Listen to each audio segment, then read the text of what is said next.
Silakan Mbak, mau duduk di sebelah sini atau sebelah sini? Saya di sini aja. Silakan duduk. Baik, dengan Mbak siapa kalau boleh saya tahu? Perkenalkan, nama saya Najwa. Saya mahasiswa semester 1. Oh iya. Kalau boleh saya tahu kesibukannya Mbak Najwa ini sekarang apa ya? Kesibukan saya hari ini cuma kuliah aja sih, Bu. Dari yang lain. Gimana perjalanan menuju ke sini tadi Mbak? Alhamdulillah tuh lancar di jalan, tidak ada halangan apa-apa. Ya. Apakah Mbak Najwa sudah makan sebelum ke sini? Sudah, tadi sudah makan.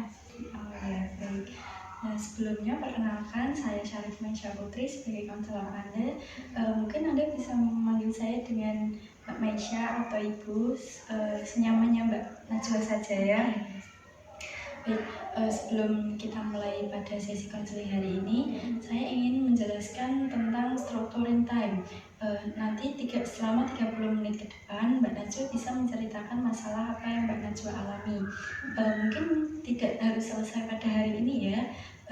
Jadi Mbak Najwa cukup menceritakan masalah apa yang Mbak Najwa alami yang mungkin Mbak Najwa merasa itu harus diselesaikan terlebih dahulu, seperti itu.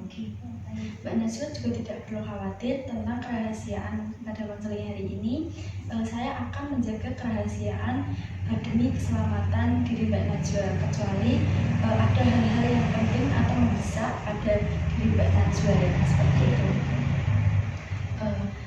Selanjutnya bisa Mbak Najwa ceritakan masalah apa yang Mbak Najwa ingin ceritakan hari ini?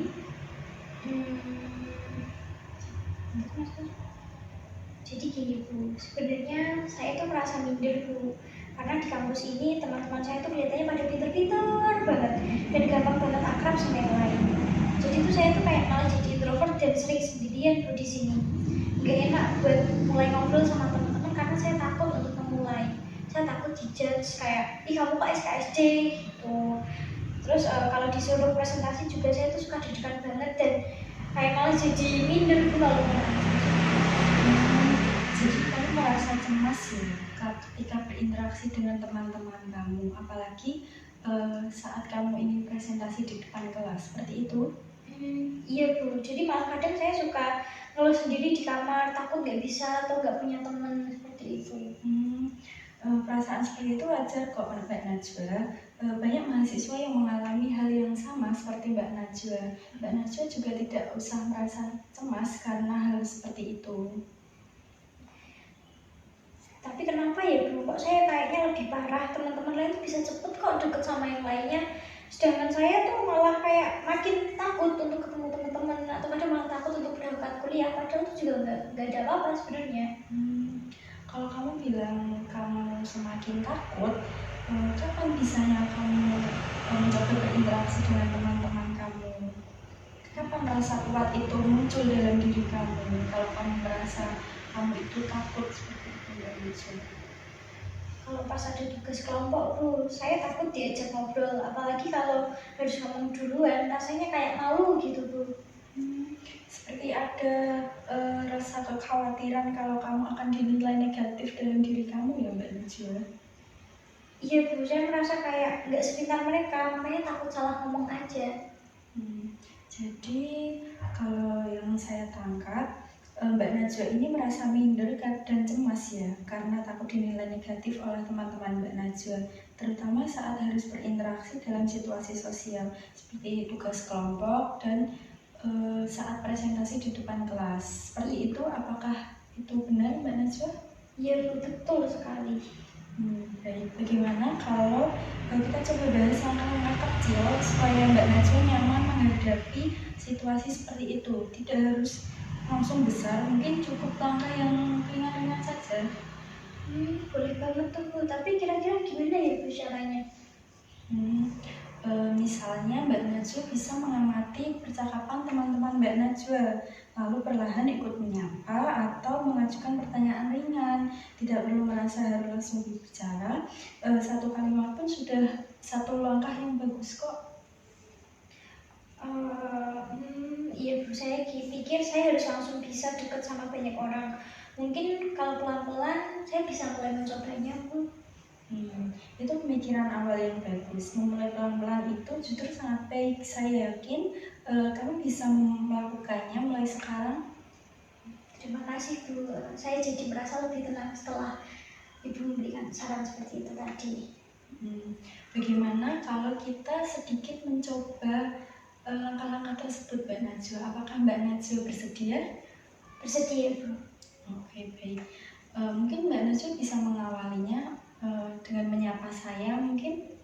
Oke, halo, bagaimana kabarmu hari ini? Baik, kamu apa kabar juga? Baik juga. Tadi berangkat dari rumah jam berapa? Aku berangkat dari rumah tadi jam 8, kan nanti ada matkul jam 8.40. Hari ini ada tugas nggak ya? Aku lupa. Kalau tugas nggak ada, tapi hari ini aku presentasi. Oh, kamu kelompok berapa? Aku hari ini kelompok 2. Aku kelompok berapa ya? Mungkin kamu bisa ngecek RPS-nya di grup. Oke, nanti coba ya aku cek di grup. Oke, nanti kalau misalnya aku presentasi, kamu bisa kok boleh tanya. Oke, nanti aku tanya ke kelompok kamu.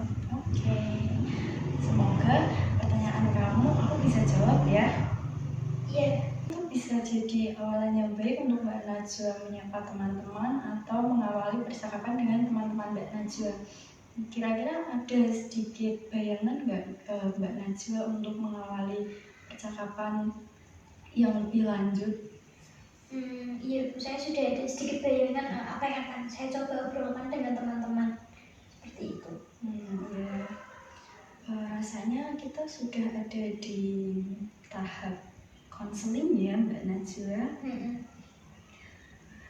Kalau saya boleh tahu nih, kira-kira skala kecemasan Mbak Najwa dari awal sampai akhir sesi konseling ini dari skala 1 sampai 10 ada di tingkat berapa?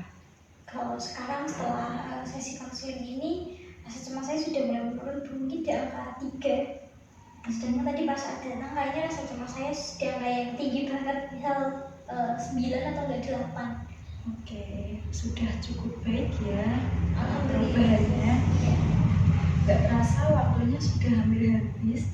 Kamu sudah mulai berani menyapa teman-teman kamu. Mungkin nanti setelah pulang dari konseling ini kamu bisa menerapkan hal itu kepada teman-teman kamu di kampus. Iya Bu, saya merasa agak lega, ternyata saya nggak sendirian, dan terima kasih juga atas saran yang sudah diberikan kepada saya. Saya jadi lebih berani gitu Bu rasanya.